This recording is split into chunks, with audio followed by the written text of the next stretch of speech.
So what is up guys? Good morning, good afternoon, good evening kung saan man kayong parte ng Pilipinas or ng buong mundo naroroon ngayon. So for today's video, samahan nyo ko panoorin itong video mula kay Kalingap Reaction. Also credits na rin kay Mr. Kalingap Rap, diba? So meron to pamagat na Carla may pasabog. Carla may bagong pasabog. Jomar hindi niya in-expect ito.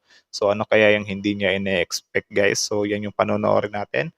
Tapos syempre, before natin to simulan, subscribe nyo Kalingap Reaction, Kalingap Rap. So, di na natin to patatagalin pa. Baka tirahin pa ng iba. So, hiramin muna natin yung tagline ni Mr. Boss Rino no? Kasi wala pa akong maisip na iba. So, yun. Again, ang video ito ay meron pamagat na Carla may bagong pasabog. Jomar hindi niya expect ito.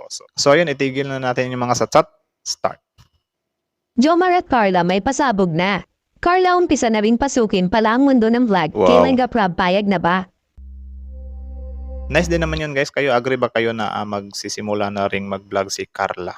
Comment kayo sa baba kung ano yung opinion nyo dito. Kasi para sa akin, okay lang din naman sa akin. Para mas happy or mas maraming update. Total si Jomar, meron na namang vlog si Kuya Jomar, di ba? Magandang araw pumuli mga ka-Jumpcar at salamat pumuli sa inyong patuloy na pagsuporta sa Jumpcar, lalo pa ngayong mas lumalalim ang naging estado ng kanilang samahan. Yun. Dahil sa mga ilang patunay na nasasaksihan ng ilang mga kasamahan nito. Nakikita kasi nila kung gaano ang dalawa itinuturing nila ang isa't isa, na kung tutuusin raw ay mas higit pa ito sa simpleng pagkakaibigan raw. Ito Tama, syempre. Kalaunan or habang tumatagal yan, magkaka-developan talaga yan. Imposibleng hindi. Tayo nga dati, di ba, nung nag-aaral tayo ng elementary, high school, or yung mga ka-workmate natin, kung sino yung babae na parati natin nakikita, parating tinutukso sa atin, dun tayo nahuhulog, men. Sabihan nyo kung saan yung ngaling. Ang lakas ng ano niyan, men. Lakas ng rate ng ganyan na magiging jowa or magkatuluyan mo yung babaeng parati mo nakikita. Di ba? Pera na lang sa mga birador sa Facebook. Tuloy. Dahil ang kailang pasabog na gusto nating ihatid sa inyo dahil ba rin sa gusto naman ng mga Jumpcar na maging sila sa totoong buhay. At hindi lang yan dahil sa napagpasyahan pala daw ni Carla na pasukin na rin ang mundo ng vlogging para mas maipakilala pa niya ng higit sa lahat ng mga naniniwala sa kanya kung ano ang tunay na Carla sa harap at sa likod man ng camera. Parang si Carla hindi siya mahihirapan kapag papasokin niya ang vlog kasi hindi naman siya totally shy type eh. Hindi gaya ni Viancy, parang medyo mahiyain si Viancy, di ba? Okay lang din naman. I think maitatawid naman ni Viancy yung pag-vlog sa sarili niya, but iba yung si Carla eh. Parang confident kasi siya. Though confident naman si Viancy, pero parang mas confident si Carla. Agree ba kayo guys? Comment nga kayo sa baba. Tuloy. Vlog mo kay Auntie Carla. Alin din po yan? Nakita ko kasi na hinawakan mo yung kamay niya. Aga. Sa Ah, aga. anong pakiramdam? Simple po kinakabahan. Kinakabahan na. Kinig ka ba? Yeah, tama. Kinikilig. Pasensya na natigil ko. Wrong timing yun. Ulit. Kasi na hinawakan mo yung kamay niya. Sa aga. Sa Ah, aga. anong pakiramdam? Simple po kinakabahan. Kinakabahan na kinikilig. Naku. Yan. Umamin eh.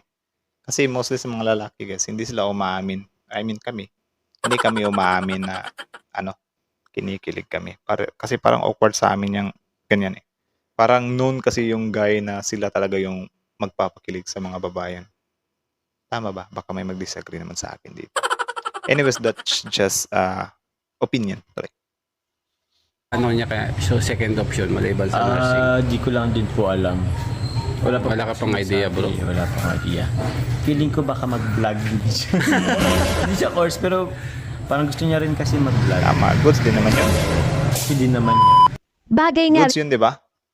Parang excited na nga ako na mag-vlog siya eh. Tapos ang ganda niya dito sa picture na to ring pinag-uusapan Ang puti. kung pwede na ba talaga si Carla mag-vlog, bunga ng kasalukuyan pa na itong under nila Rab, dahil sa maaaring maapektuhan raw ang mga views nila Rab pag si Carla ay mag-uumpisa ng vlogging, at Hindi bilang malabo. Hindi malabo yung maapektuhan yung views. Mas makatulong pa nga eh. Kasi syempre kahit na ang tao kasi especially yung mga solid supporters, hindi yan yung tipo na halimbawa nandito kay Kalingap Rab. Tapos kapag nag-vlog na si Carla, lilipat na sila doon. Never na silang babalik dito kay Carla. Siguro may mga ganyang tao but maliit na porsyento lang. Kasi ang tunay talaga na supporter palipat-lipat yan eh. 'Di ba? Agree ba kayo? Tuloy. Ispito na rin raw kay Rab hanggang sa hindi pa tuluyan na natatapos ang bahay nila na ginagawa. Ano kaya sa inyong palagay o opinion, okay lang ba na umpisahan ni Carla ang pag-vlog? O hindi pa muna bilang pagbibigay niya ng respeto dito kay Kalingap Rab? Well, nakadepende din naman yan sa kanya, no? I don't know rin. Depende rin, may mga ano din kasi siyang tinitingnan, ano? Sa halimbawa, ganyan nga, baka daw ma-disrespect si Kalingap Rab. Though siguro pwede naman nilang pag-usapan talaga yan. Kung halimbawa ganyan, hiniling talaga ni Mr. Rab na wag muna ngayon, tapusin muna natin yung bahay mo or kahit magstay ka muna sa akin ng 6 months or 1 year bago ka mag-start ng vlog. Para ano din naman yan, malaking tulong din yan kay Carla, no? Para mas lumaki pa yung fan base niya ba. I mean, hindi pa nagsisimula yung fan base niya kasi wala pa naman siyang channel, di ba? But yung support niya ba, yung supporters niya. Kasi yung kasi yung supporters niya kung pinapalaki pa niya lalo yan, for sure kapag kapapasok na siya sa vlog, sobrang easy na lang sa kanya yung 100,000 subscribers, man. 'Di ba? Naalala ko dati si Catherine Bernardo, unang sampa sa YouTube, 1M agad eh. 1M agad yung subscriber eh. Like, parang isang video pa lang ata yun or wala pang video. Ganun ba? Ganun yung suporta. Like, hindi naman mangangamba si Carla dyan kapag mapatagal yung pag-start niyang pag-vlog kasi yung tao nandyan naman yan. Ready naman yan. Tsaka sobrang lakas din talaga makasuporta nitong nasa circle ng Kalingap, men. Like, ramdam ko rin talaga yan. Sobrang lakas ng suporta nila. Kita nyo naman siguro yan, ano, yung isang channel natin. Lumobo din talaga siya. Tapos yun, kung nanaisin ni Carla na mag-vlog siya, I don't think naman na pipigilan siya ni Mr. Kalingap Rab, ano, kasi si Mr. Kalingap Rab ay ano siya eh, ibang klase siya na tao, min. Parang sometimes selfless siya. Ika nga nila parang mas naabuso yung kabaitan ni Mr. Kalingap Rab kaysa sa tatay niya. Kasi yung tatay niya firm din kasi yung paninindigan doon eh. Yun nga lang si Mr. Kalingap Rab, sa sobrang bait niya, minsan na a-abuse siya ba, aabuso siya ng ibang tao, di ba? But yun, goods din naman yun yung ano niya, pagiging ano ni Kalingap Rab, di ba? Yun nga ang isang beneficiary niya, hindi niya nga pinilit na ano di ba, magserye-serye. Kasi kung sa iba pa yun, hindi ka naman pala papayag ng serye-serye, pagpapatulong ka pa sa akin, something like that na siguro. Dinamp na yun, pero hindi ganun eh. Tapos yung kay Erica, freely niya nga lang namang binitawan si Erica, di ba? Hindi niya naman yun talaga sinumbatan. Siguro naglabas siya ng sama ng loob, pero not totally na gaya talaga ng mga solid fan, ano na, mga nasaktan talaga ba na inaano talaga nila si Erica. But yun, I don't think pipigilan ito ni Kalingap Rab, ano. But kung if ever lang naman na sabihin talaga ni Kalingap Rab na wag muna, for sure, itong si Erica, itong si Carla naman, ay i-respect niya naman yung gusto ni Kalingap Rab.